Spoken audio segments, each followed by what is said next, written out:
Yo, halo semuanya, kita ketemu lagi di Asuka Car TV Indonesia YouTube channel. Pada video kali ini kita akan bahas perangkat atau aksesoris yang cocok untuk ditambahkan ke original head unit. Oke, check this out.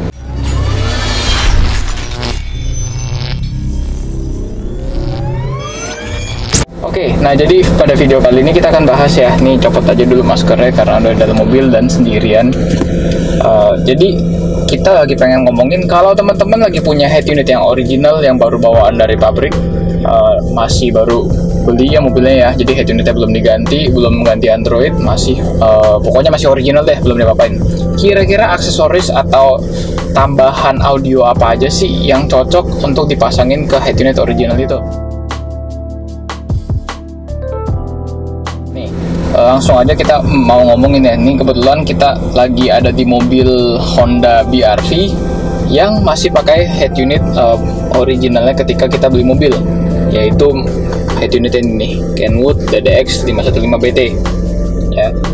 Ini adalah head unit yang waktu kita beli dari showroom Honda udah dapat di mobil BR-V ini. Kita akan mulai ngomongin urutannya dari aksesoris yang saya rasa menurut saya paling penting atau paling relevan atau paling kepake lah, dari sampai yang memang aksesoris yang kita bisa bilang nice to have ya. Karena untuk aksesoris-aksesoris ini sebenarnya ada banyak urutannya dari sisi prioritas ya, apakah dari sisi fitur keamanan atau fitur kenyamanan atau memang hanya fitur yang sifatnya gimmick yang enak aja gitu. Yang pertama-tama balik lagi ke head unit teman-teman, yang ketika misalnya teman-teman beli mobil, head unitnya itu seperti apa. Ada head unit yang sudah punya layar, ada head unit yang belum punya layar. Yang pertama. Yang kedua, ada head unit yang sudah ada audio video input atau HDMI input, dan ada juga head unit yang belum memiliki audio video ataupun HDMI input. Dan yang ketiga, mungkin dari teman-teman ada juga head unit yang sudah integrasi sama MID atau steering wheel control, atau ada juga mobil-mobil yang belum ada integrasi gitu-gituannya, atau yang bisa dibilang lebih simple lah ya. Biasa itu yang lebih rumit itu mungkin mobil yang lebih high end, itu lebih rumit sistem audionya, head unitnya sama sistem MID-nya segala macam. Jadi kita akan mulai ngomongin dari aksesoris yang menurut saya itu lumayan penting dan kepake ya. Pertama-tama nih, yang menurut saya lumayan compulsory atau lumayan penting itu adalah kamera mundur. Memang mungkin banyak dari teman-teman yang bilang berasa, maksudnya, oh gua parkir nggak pakai kamera mundur juga nggak apa-apa kok, bisa kok parkir paralel, mau parkir yang masuk gitu ke parkiran itu juga bisa kok, nggak ada kamera mundur juga nggak apa-apa. Iya, memang itu nggak apa-apa, tapi kalau kita punya kamera mundur itu setidaknya lebih memudahkan atau lebih memberikan rasa safety ya, aman. Jadi at least kita nggak usah menerka-nerka, kita bisa make sure kalau di belakang memang nggak ada apa-apa gitu. Kalau kita belum ada kamera mundur, mungkin ya kita hanya menerka-nerka, oh iyalah, kayaknya tadi kita lihat nggak ada sesuatu yang menghalangi, nggak ada batu, nggak ada tiang, nggak ada cone, atau misalnya nggak ada trotoar. Itu semua based on feeling, kita bisa menerka, oh ya 70% nggak ada objek yang menghalangi. Tapi kalau ada kamera mundur, kita paling nggak bisa make sure atau bisa guarantee kalau memang nggak ada barang dan memang sudah clear di belakang ketika kita mundur. Oke, jadi menurut saya ini lumayan salah satu hal yang menjadi pertimbangan ya ketika kita misalnya beli mobil yang nggak ada kamera mundur, ini jadi pertimbangannya. Oke, nah tapi luckily di mobil BR-V ini kita sudah punya kamera mundur. Jadi ini sebenarnya udah nggak usah ditambahin lagi kalau punya mobil yang sudah ada kamera mundurnya. Yang kedua, menurut saya kalau dilihat dari sisi keamanan, kalau kamera mundur nggak cukup, kita bisa tambahin kamera 360 ya.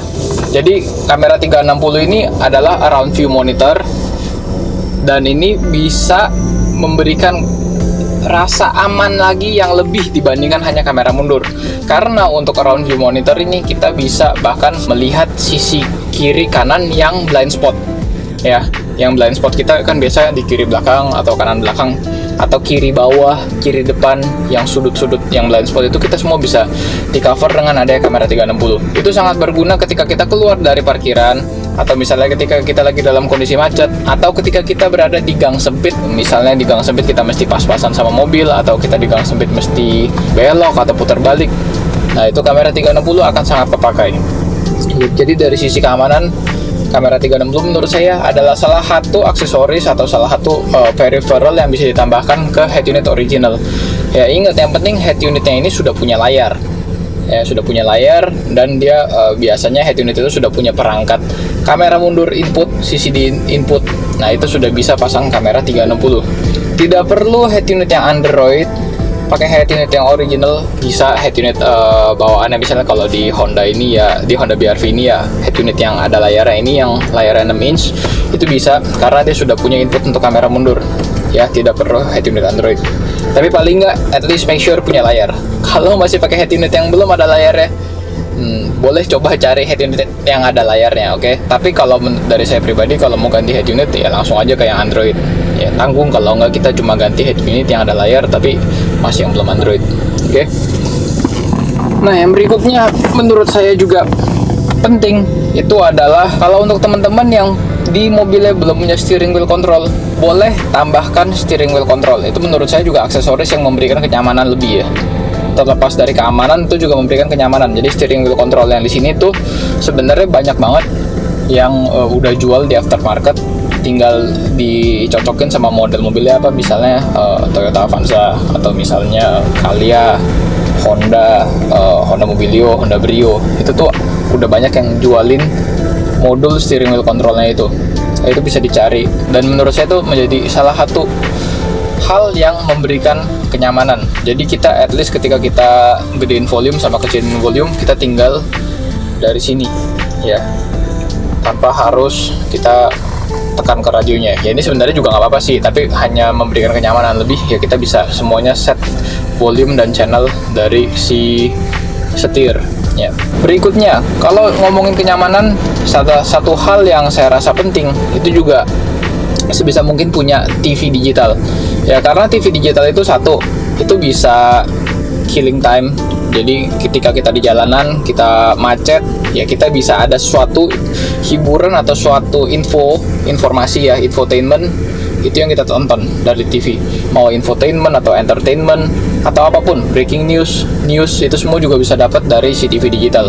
Nah, TV digital yang kita pakai ini yang seperti ini ya, yang ARA700, Asuka ARA700 DVB T2 TV receiver ya. Jadi untuk TV digital ini kita gratis ya, kita nggak usah bayar langganan, dan siarannya itu jernih, kualitas gambarnya bagus, kualitas suaranya bagus. Jadi menurut saya itu adalah salah satu hal yang penting dalam memberikan kita kenyamanan di dalam mobil ya, ketika kita berkendara ataupun ketika kita sama keluarga ya. Jadi dengan TV digital ini kita bisa play USB juga.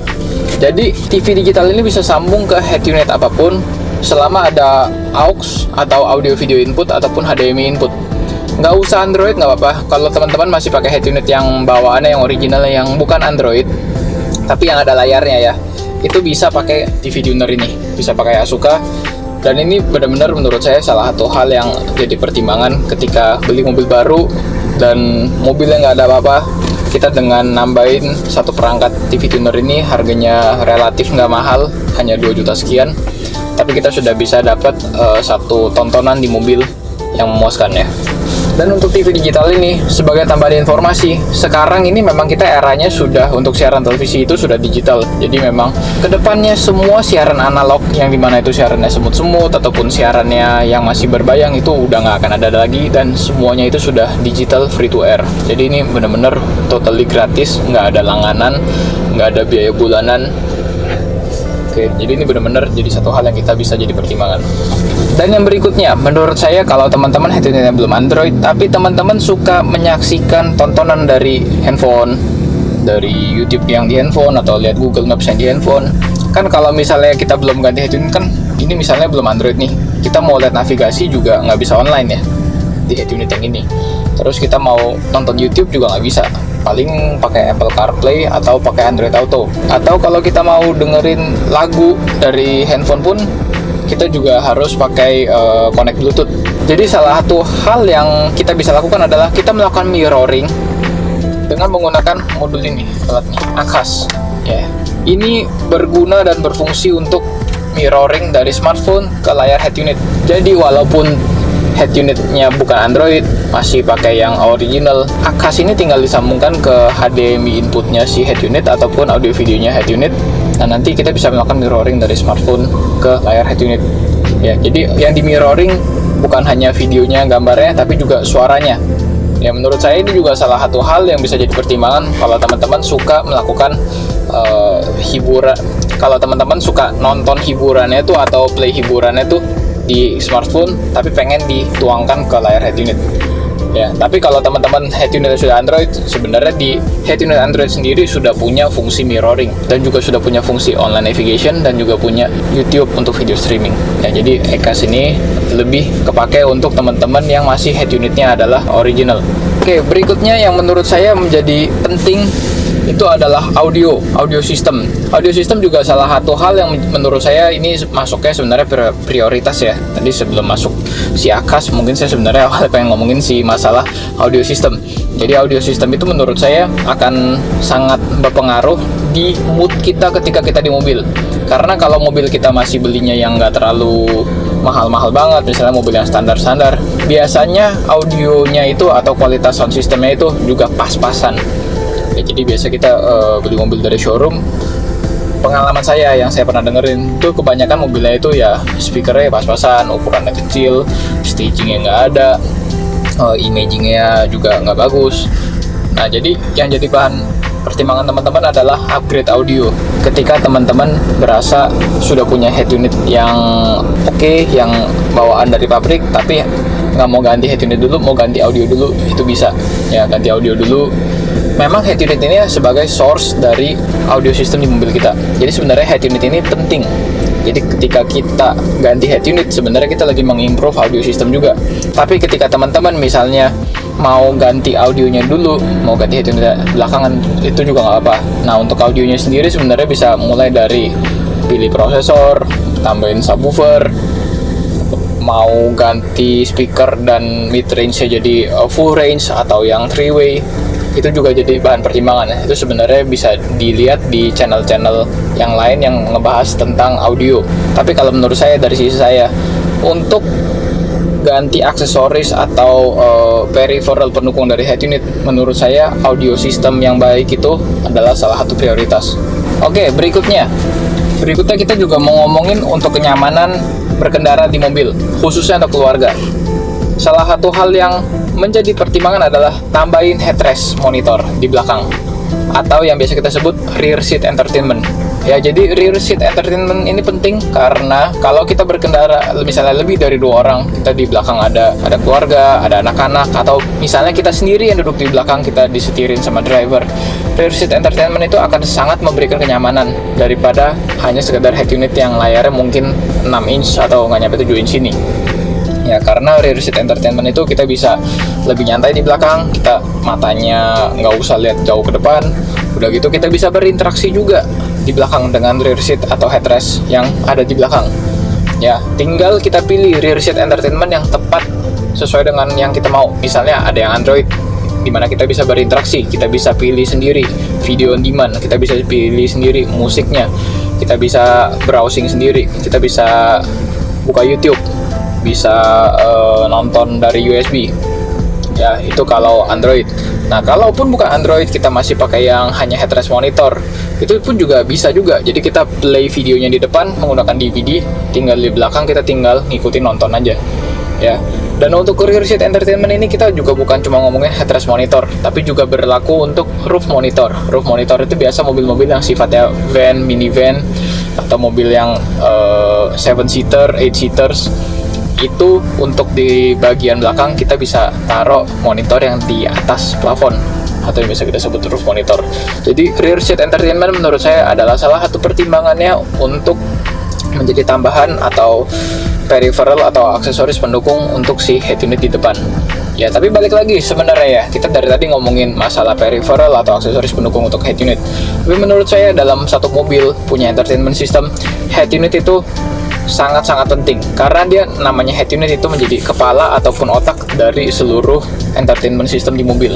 Jadi dari tadi yang kita ngomongin kamera mundur, kamera 360 oral view monitor, kita ngomongin TV tuner, kita ngomongin audio system, kita ngomongin mirroring ECHAS, kita ngomongin rear seat entertainment dengan headrest monitor ataupun roof monitor, itu semua benar-benar nggak lepas dari fungsi atau kapabilitas si head unit ini.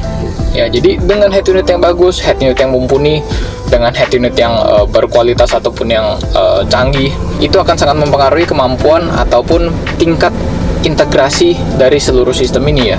Belum kita ngomongin lagi nanti, kalau mau ngomongin sebenarnya panjang lagi listnya. Kita bisa ngomongin TPMS dari sisi keamanan, dari sisi keamanannya lagi kita bisa ngomongin ADAS ya, ada blind spot detection, itu banyak banget. Dan itu semua akan terintegrasi di head unit di masa depan. Jadi buat teman-teman yang lagi nonton ini, sebenarnya kalau mau mengupgrade si entertainment system suatu mobil, benar-benar menjadi bahan pertimbangan nomor satu menurut saya adalah si head unit itu menjadi pusatnya, karena dia menjadi core-nya ya, menjadi head-nya. Ya, jadi itu aja sekilas informasi atau sharing dari saya. Ya, teman-teman kalau punya opini berbeda atau punya tambahan, boleh langsung isi di kolom komentar di bawah ya. Kalau ada tambahan kayak misalnya punya ide yang lain, kayaknya aksesoris lain yang ini juga berguna banget buat di mobil, itu boleh langsung isi kolom komentar di bawah dan kita akan buka forum discussion di bawah. Ya, jadi itu aja sekilas informasi dan sharing ide dari saya. Sekali lagi, ini adalah menurut saya pribadi. Tapi kalau teman-teman punya ide lain, atau teman-teman punya saran dan masukan lain, atau teman-teman misalnya punya sudut pandang lain, boleh langsung isi di kolom komentar di bawah. Kita akan buka forum discussion di bawah. Feel free untuk komentar dan kita akan sharing-sharing di bawah.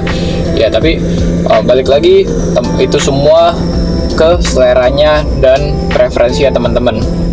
Oke, please like and share this video, and thanks again for watching. See you again in the next video. Bye bye.